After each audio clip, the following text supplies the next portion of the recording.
Góða hlustendur, verið velkomin í Tæmjum tæknina. Í dag situr hjá mér Sigrún Stefánsdóttir, ekki satt? Jú, ég held það. Hún nú rödd sem að margir ættu að kannast við úr útvarpi, eða ekki? Aðallega úr sjónvarpi. Aðallega úr sjónvarpi? Já. Þú ert kannilega svo ungur og manst ekki eftir mér.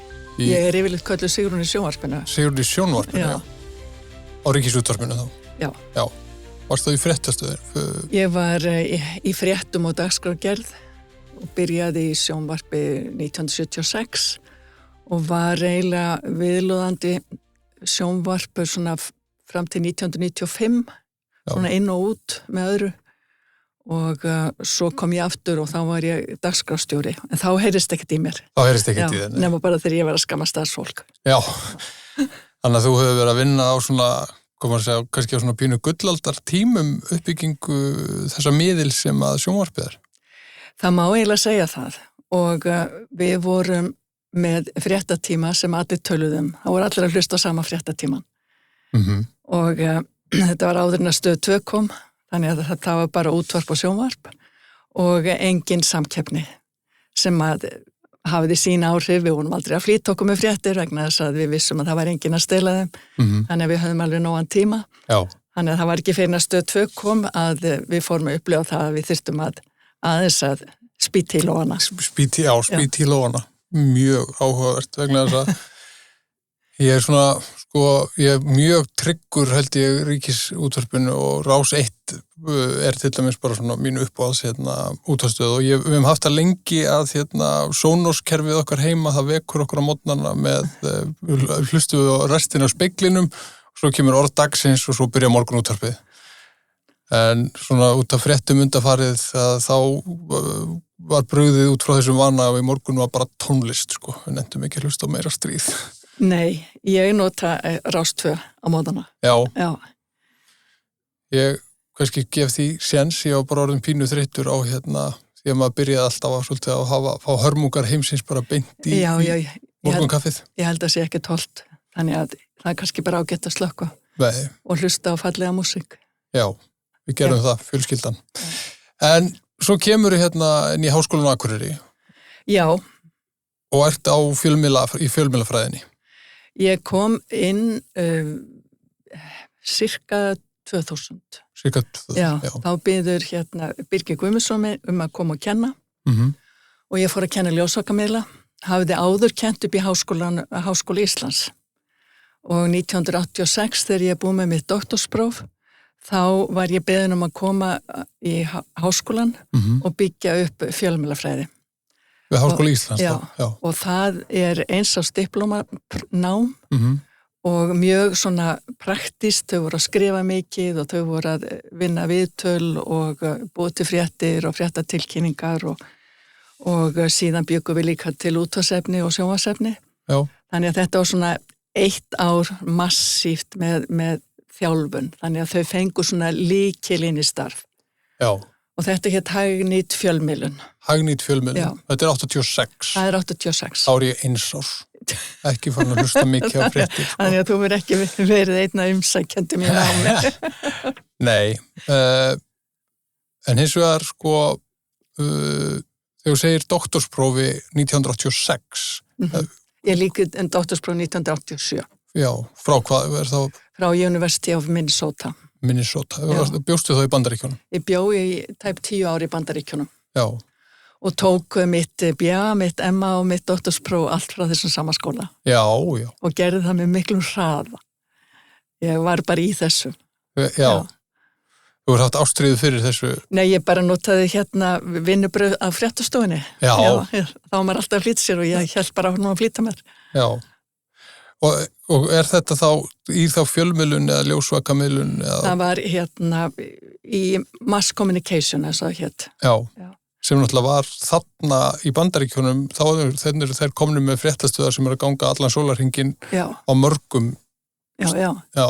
En fyrir mig að koma heim og fá að byggja upp námi í fjölmiðlafræði var ofboðslega spennandi og krefjandi. Já. Og ein af grunn ástæðunni fyrir var ákveða að fara að stað með þetta nám var það að það væri kennt á íslensku. Því að áður var ungt fólk sem vildi fara að vinna í fjölmiðlum, það fór til útlanda.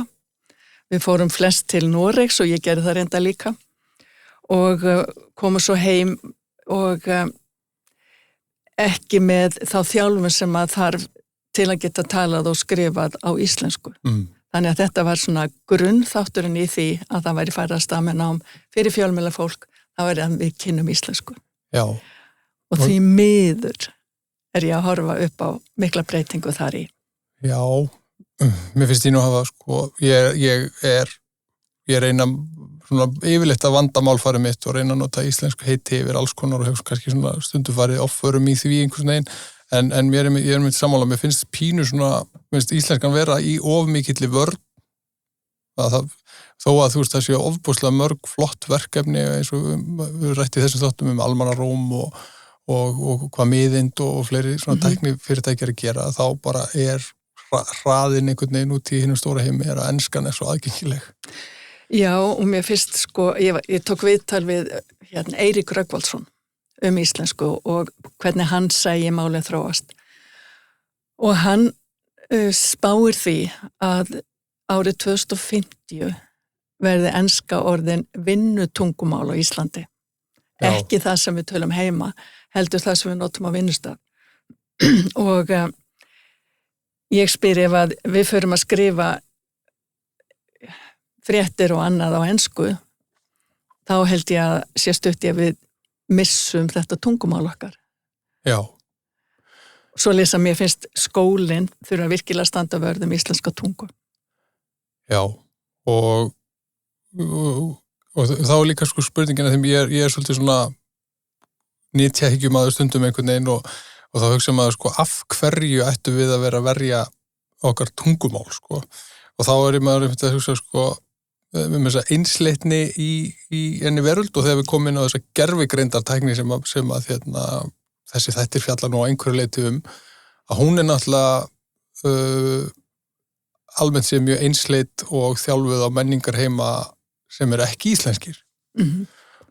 Þannig að sko íslenska meira en bara tungumál? Þetta menningararfleifð okkar eða? Einhvern tímann talaði frú Vigdís Finnbogadóttir íslenskun, eða ekki einhvern tímann, hún talaði mjög mikið íslenska tungu og gildi hennar og hún vildi meina að þetta veri okkar grunnur að því að vera þjóð. Við eigum ekki gamla kastala eða eitthvað slíkt en við eigum tungumálið og hún vildi meina að það væri límið í okkur sem samfélag og ég held að það sé rétt. Já, þetta náttúrulega þetta óbúslega sterkt auðkenni að tala tungumál sem bara einhver smáþjóð í Atlantshafinu talar og hefur flutt sína menningu á milli að því náttúrulega handritin okkar frá 13. öld við getum lesið þau og það náttúrulega mjög fá tungumál sem hafa viðhaldið því eðla því að bara eins og önnur skandinavísk tungumál hafa þróast öðruvísi þannig að þau eru erfiðari fyrir nútíma fólk að lesa fornbókmenntir vegna þess að þau eru jú á einhvers konar íslensku. Já, og svo við erum náttúrulega 20% af þjóðinni eru ekki fædd á Íslandi lengur. Já. Og það rosalega stórt hlutfall. Og við höfum gert í því að tala hvað sé erfitt að læra íslensku. Eiríkur heldur því fram að það sé ekkert erfiðar að læra íslensku heldur en önnur tungumál. Þannig að við höfum ákveðnar og vissan hátt ýkta hvað sé erfitt að læra íslensku. Já. Og það kannski verið til þess að fólk missi kjarkin og heldur að þetta sé ómögulegt að læra þetta tungumál. Svolítið að núna held ég meira gert í því að reyna að auðvelda það og draga úr þessum ótta við að leggja út í það að læra íslensku. Já, ég reyndar sko, nú ætlum ég að skipta þessum gír og vonandi kannski ekki hræða þig en það kemur alveg fyrir þessum þáttum að ég leggja eitthvað svona kannski einhver svona pínu æfingu og ég segi sko að máltæknin sem við erum að takast á við í dag og eins og við getum séð í Notebook LM frá Google til dæmis, hefur skoðað það? Nei, það er sem getur búið til hlaðvarp og þú getur búið til hlaðvarp á íslensku og fyrir árið síðan ég held að reyndar ekki alveg fyrir árið að íslenskan hafi komið inn einhvern tímann í júlí og þá var þetta svona eins og Færeyingar í eftirpartí að tala saman á íslensku en núna þetta orðið alveg ofboðslega gott íslenskan. Og viltu halda þig fram að sé jafngott og töluð íslensku á Íslandi? Nei. Ég hef ekki séð svo fallegan texta. En munurinn bara núna frá júlí á síðasta ári og til dagsins í dag alveg heimin og haf. Í fyrra var ég boðið á líkamlegan fund. Já. Mér fannst að það var sexy að vera boðin á líkamlegan fund. Já. Hvernig þetta eru physical meeting. Physical meeting, já. Það var orðað líkamlega fundi og ég gerði smá æfingu með barnabarninu mínu og lét gervigreindina búa til litla sögu vorið sem svona dæmigert verkefni sem krakka fá í barnaskóla eða grunnskóla og það var ekki falleg íslenska. Nei. En ég veit að það hefur margt gerst síðan. Já, það hefur íslenskan og sérstaklega þegar nýjustu módelin frá Google koma og þau eru og maður tekur eftir í vegna þess að ég nota rosalega mikið málfríði frá meðeind að maður tók eftir í þegar maður tók texta sem að gervigreindin bjóð til og færði yfir í meðeind og málfríði að þeim er bara fínt stundum að vinna texta inn í málfríði beint bara þægilegt að maður er einhver svona smá fiffi. Ég tók eftir í að bæði voru beygingarnar og greinamerki og greinar og allt og bara það minnkar alltaf hversu mikið þarf að leiðrétta textan. Og þetta ábyggilega bara eftir að batna og batna. Já. Og við erum alltaf að vinna með verstu tegundina sem við erum nokkuð tíma að vera með núna. Þannig að ég held einhvern veginn ég held að við munum ná íslenskunni og ég held að það gerist bara á þessu ári eða næsta ári. Að við verðum nánast komin með nógu góða máltækni til að geta nýtt íslenskuna í tækniheiminum. En þá líka einskott að við kunnum að tala íslensku.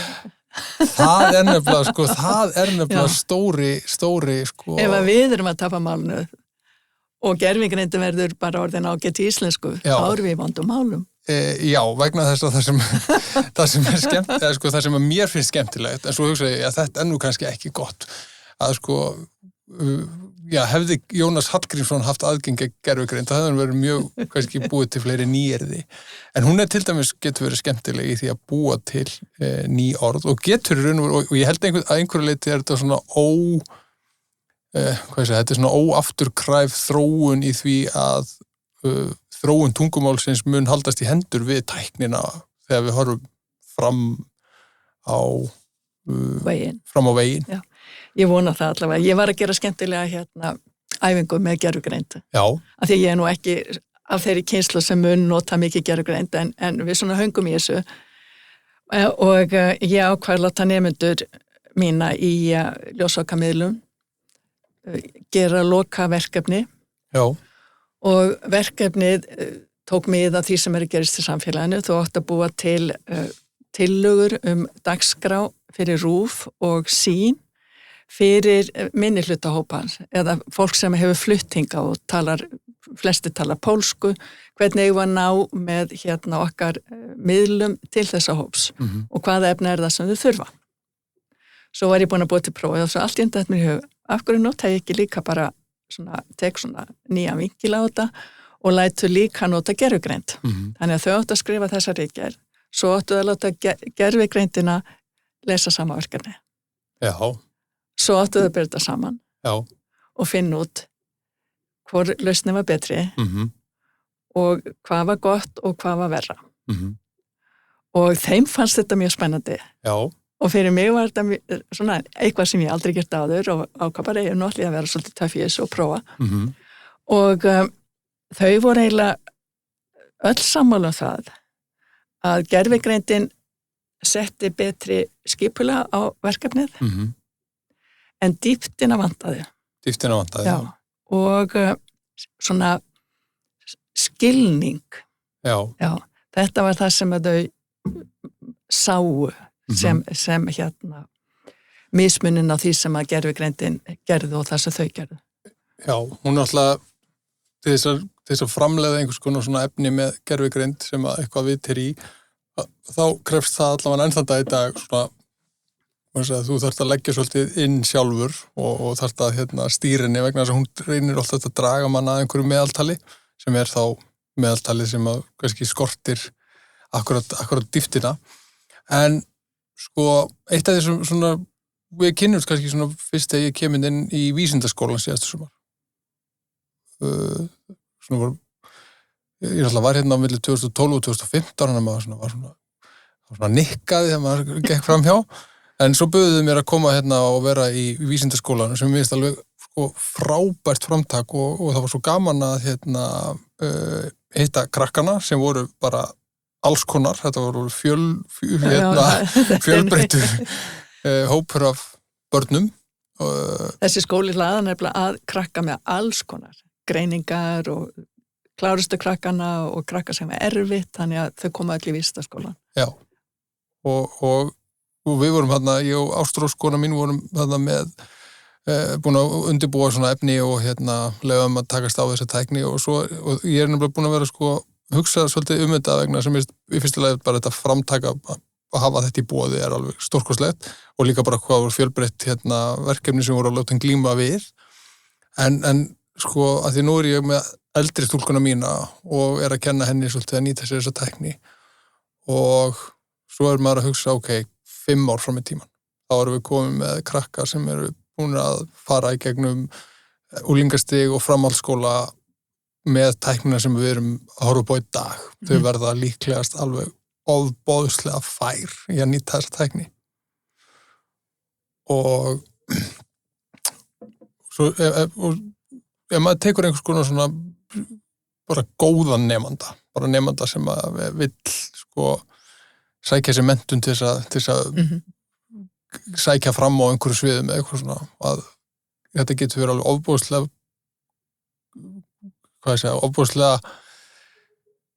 stórtækar vinnuvélar fyrir slíkan huga að þetta getur verið mikil svona vokstöng og að því að ég hérna kíkti að það er 9 ár síðan að þú varst í YouTube myndbandi sem sagði háskólar í hættu og já, nú lengur búin að gleyma því þetta þú rifjar það upp já, en þetta nefnilega svona pínu að það sem ég skoða núna bara svona út í heiminum og hvað að gerast einhvern veginn svona það bara pínu svona krísa í því hvernig menntastofnanir sem í eðli sínu mjög íhaldsamar eiga bregðast við og mér finnst svona við séum að gera okkar en svo bara þegar þessar kynslóður koma bara búm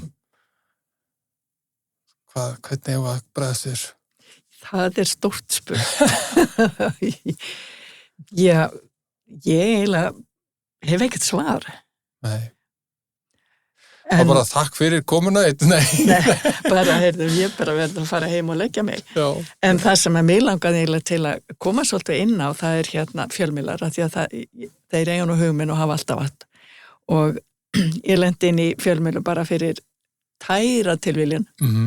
Að þeim ég langaði til að komast til útlanda. Já, með innilokana kennt á Akureyri. Skemmtilegt, já. Og sótti til Bandaríkjana og fekk styrknir í Arkansas 1967. Biblíubeltið. Já.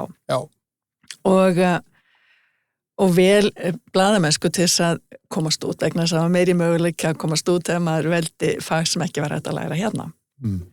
Og þessn ég hér. Já. Þurftur hvernig var þetta þá með eins og námslán eða styrkir? Ég fekk styrk. Þú styrk, já. Og reynda var ég bara í 1 ár vegna þess að ég fekk bara styrk í 1 ár en fór að læra blaðamennsku og búin að eyða ævinni ýmist vinnandi sem fréttamaður eða dagskrárgerðarmaður eða hinum megin við borðið að reyna að koma efni að til fjölmiðla. Ég var hjá Norrænu ráðherranefndinni. En ég hef mjög miklar áhyggjur af blaðamennsku og fjölmiðlafræði í dag. Það svo margt að gerast og ég held að bara með falsfréttir og alls konar óreiðu og allt sem að gerast að það sé aldrei meiri þörf fyrir góða fjölmiðla eða gott fjölmiðla fólk en akkurat núna. En það sem að gerast það að það augljóslega minni áhugi fyrir að fara í þetta nám. Þannig ég vona eitthvað þessum flottu krökkum sem að koma einn búm þarna, að þau velji fjölmiðlafræði vegna þess að við virkilega þurfum núna sterka fjölmiðla og fólk sem tilbúið að vinna við þetta. Ég var á vinnufund út í Danmörku í blaðamannaskólanum í Árósum daginn og þar kom maður sem ber ábyrgð á kennslu í skólanum og þetta einn vinsælasti skóla á Norðurlöndum að komast í blaðamannaskólan í Árósum, það bara eins og komast til himna og hann sagði á síðustu 2 árum hefðu umsóknir fallið úr 1000 á ári niður í 450 á 2 árum. Á 2 árum? 2 árum og þetta á sama tíma og óræðin aukast og falsfréttirnar og allt. Þá greinlega bara minni áhugi fyrir að fara í þetta nám og við vorum að ræða hvers vegna og hann sagði að þetta væri búið að missa status á góðri íslensku, þetta væri ekki svona lítið á þetta sem flott starf lengur. Þetta var flott þegar ég var að byrja í blaðamennsku og vera að vinna í fréttum í sjónvarpinum, það var bara svona, þú veist, það þekktu mann allir og þetta var bara flott jobb. Og svo það launin og vinnuskilyrði. Og þetta þrennt gerir það verkum að áhugin hefur bara dofnað og það sama að gerast hér.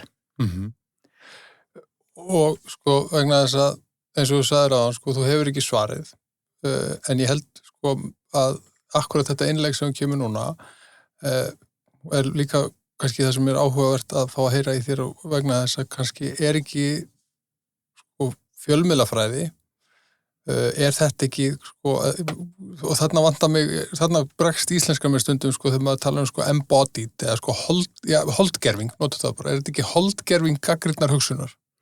Það má alveg segja það og þarf að vera það. Það þarf að vera það. Þú vilt leiða fram einhvern sko hreinustu mynd af sannleikanum sem þér unnt. Og það það sem við eigum að hafa leiðarljósi og í öllum þessum fáránleika sem við lifum í dag, þá þurfum við að hafa fréttir sem við getum treyst. Já. Og ég var að hlusta á konu sem búin að vinna við BBC lengi, íslensk kona og hún var að tala um að fréttamennskan þyrfti í raun vera að breytast. Við getum fengið stuttarfréttir og sjálfsagt getur gervigreindin alveg gert lífið okkar auðveldur að þar, en við þurfum að hafa fjölmiðlafólk sem getur farið á dýptina, getur rannsakað og fólk getur treyst á það. Já. Þannig að ég held að þetta sé stóra verkefni fyrir krakkana sem koma búmmin í háskólan. Ég held að sko, hinn hliðin á peningi gervigreindarinnar sé mitt þessi lifaða gagnrýna hugsun og ég er búin að ræða þetta við sko frænda minn sem mikil heimspekingur og þá verður að tala sko gömlu skólana þessar gömlu meistara sko þá komst þú lærðir af einhverjum meistara sko, þú varst að fylgja honum og lærðir af hans eftirbreytni, þú bara fylgdist með meistaranum og þannig þjálfuðust þeir upp í sem hugsandi fólk sko. Áhugavert þú segir það vegna þess að ég fór með norræna blaðamenn í svona fræðsluferð til New York fyrir nokkrum árum og við fórum meðal annars í heimsókn í Columbia University sem talin besti skóli í heimi í sambandi við blaðamennsku og þar komist við að því að þar voru bara svona gúrús, það voru bara meistarar í blaðamennsku. Já. Það var ekki einhver sem var bara með doktorspróf og hafði kannski aldrei unnið á fjölmiðli, en hann var með doktorspróf og kunni allt einhverja kenningar í varðandi fjölmiðla og svo fyrir hann að kenna hinnum og þeir eru svo að fara að vera svona einhver dýr og gólfi á fjölmiðli. Já. Þetta voru bara, kennararnir voru þarna, þetta voru alls saman fyrrverandi blaðamenn og eins og þessi sem að talaði við okkur alveg sama hvort þeir eru með doktorspróf eða hvort þeir eru ekki með neitt próf. Já. Bara ef að þeir eru góði blaðamenn, þá geta þeir komið hinga. Okkur alveg sama þá hann sé 90 ára eða hvort hann 25 ára eða hún. Við viljum bara fólk sem að kann til verka. Já. Og þetta þótti mér mjög áhugavert. Og hvað langt síðan þetta var? Þetta var allir sikið svona 10 ár sem ég fór í þessa heimsókn. Já. Þetta nefnilega mjög áhugavert að segja þetta vegna þess að þetta svona þróun sem ég svolítið að sjá núna á Íslandi. Að sko vægi sko, við erum alltaf með þessu fagstéttir þar sem kröfurnar inni eru þá einhvers konar leyfisbréf eða eitthvað slíkt, við erum alltaf með fullt af slíku, en ég held að sko reynsla orðin alveg gríðarlega stór þáttur og í raun og bara hvað hefur gert sko, og hvað getur gert. Og reynsla, ég held líka að við séum að missa annað ég meit strák sem 17 ára, hann var 17 ára í gær og hann að sækja hann langast til að fá vinnu. Já. Og mennilega færa svarið, þú verður að vera 18. Já. Þegar ég var 17, þá var ég búin að vera 4 ára frystihúsi. Já. Ég var búin að vera 2 ára saumastofu.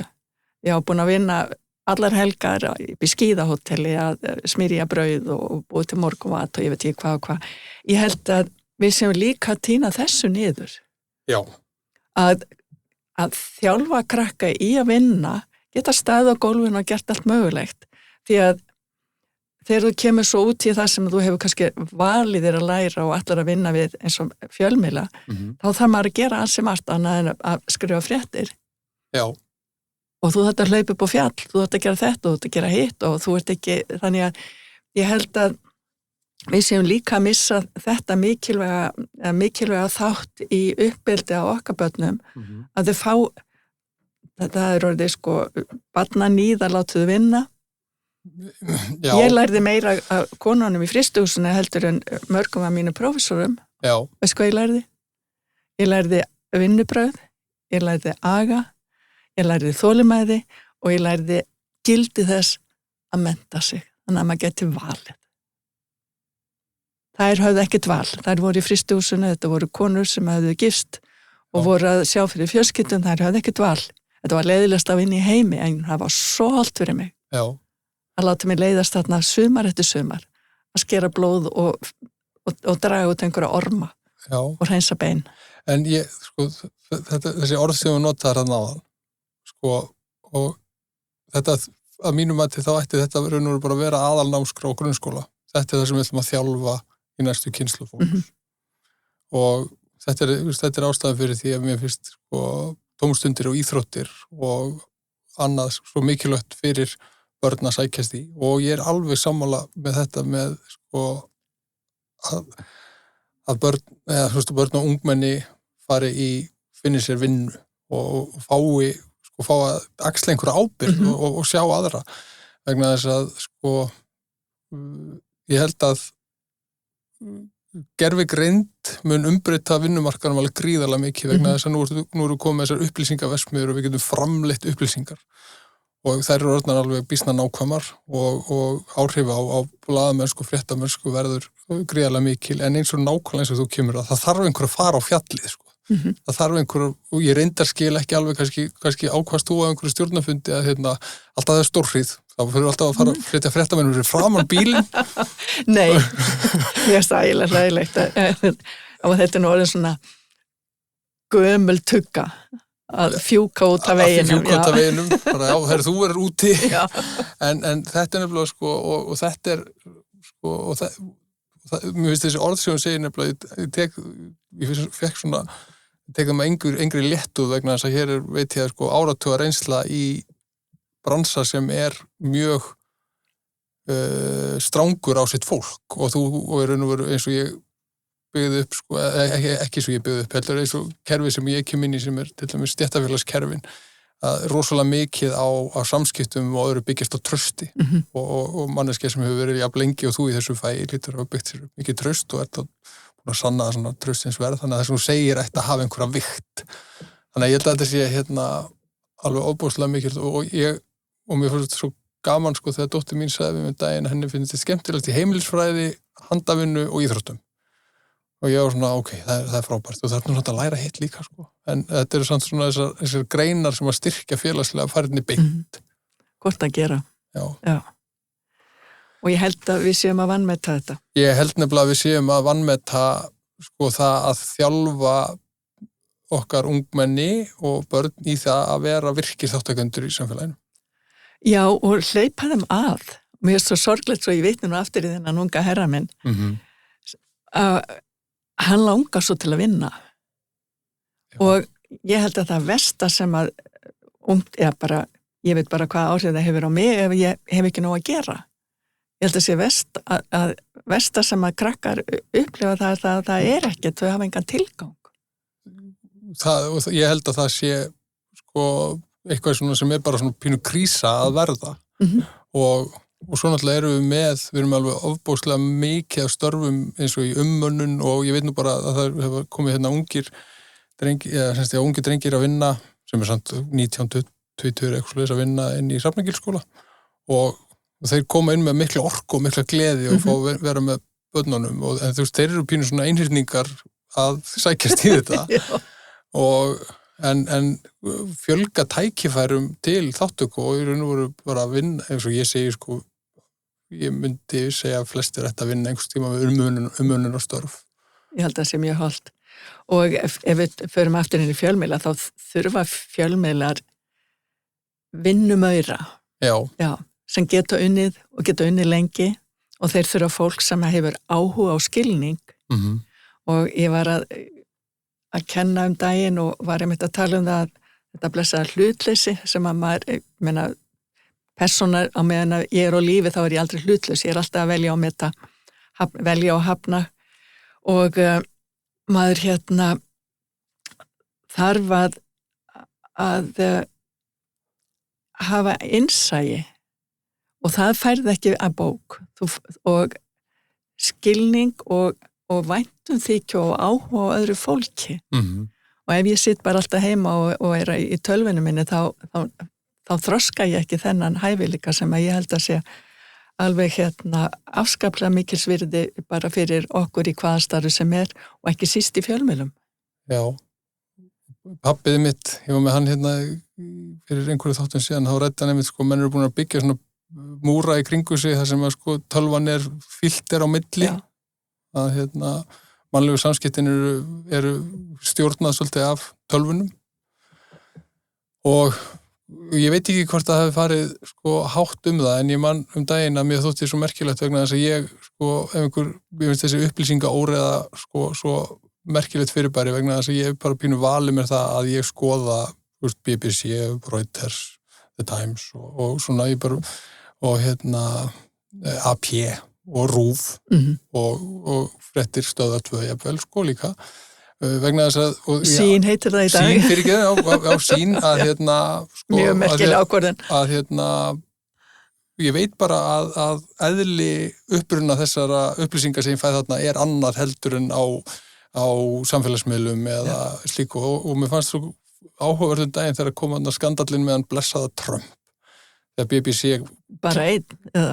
Nei, þú veist þetta þegar klippan var gerð þegar BBC þegar þeir klippa svona óhendulega saman og það verður allt, þú veist, og bara viðbröðin við því verður svo mikil og viðbröðin innan stofnunarinnar BBC líka, þeir bara, þetta náttúrulega bara má ekki gerast, sko. Já, við þurfum að vanda okkur og ég held að ef við missum þessa fjölmiðla og þú sér hvað að gerast á Íslandi, við erum alltaf að missa fleiri og fleiri fjölmiðla. Já. Og hvað, sko, RÚV þarf samkeppni. Já. Og hvað ef Sín hverfur, við eigum Morgunblaðið, við erum eftir að sjá hvað gerist núna eftir síðustu tíðindi frá helginni, hvernig þróast mogginn. Já, það verður mjög spennandi eða þróast hann eða hann að hverfa. Þannig að fjölmiðla landslag á Íslandi, það bara eitt stórt spurningamerki.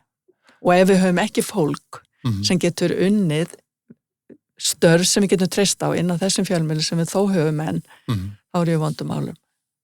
Þannig að við þurfum að styðja við nám í fjölmiðlafræði, bæði hér fyrir norðan og eins fyrir sunnan og við þurfum bara að halda vel á spöðunum. Já, ég held að það sé algjör bara svona forsenda fyrir því að sko halda upplýstu samfélagi með að geta sko verið með áræðanlega fréttaflutning og hafa samkeppni og það sé í boði á íslensku og líka fyrir þá önnur tungumál sem eru þá töluðina vegna þess að ég held að aðgengi sé mikilvægt. Já, en við þurfum líka að færa því þann búning að ungt fólk vilji fylgjast með þessum miðlum. Ég að horfa á mína krakka í minni fjölskyldu, þau ekkert endilega að hlusta á RÚV. Nei. Og það var á þessum fundi í Danmörku sem ég var á, það var líka önnur áhugaverð pæling.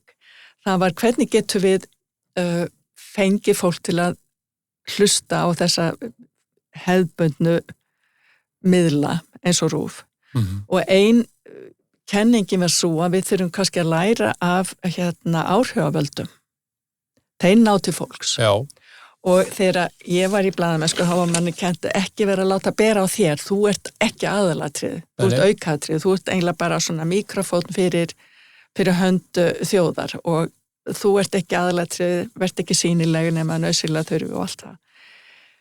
Þarna var verið að ræðum, þurfum við að fara í hina áttina og læra af áhrifavöldunum sem að slá í gegn og fá alveg endalösa áhorf og vegna þess að þeir ekki træddir við að vera persónlegir. Þannig erum við í fjölmiðlum búin að drepa þetta persónlega niður og þurfum við kannski aðeins að fara tilbaka og sjá hvort við náum betur til fólks ef við þorum líka að vera persónur inn í okkar vinnu. Mér þetta svona...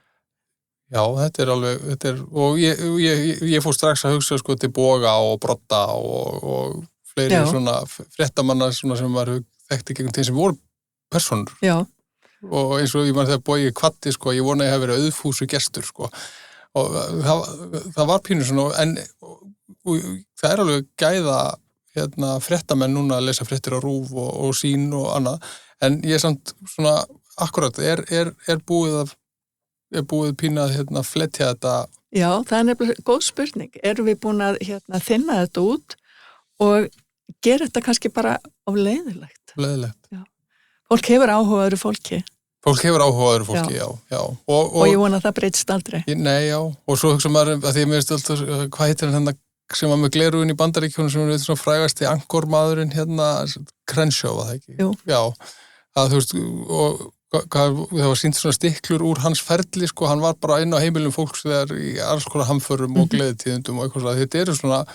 Þetta verður einhvern veginn svona partur af kultúrnum og þá þarf þetta að vera einhver persóna, ekki bara flutningsaðili upplýsinga. Þetta þarf að vera persónulegt.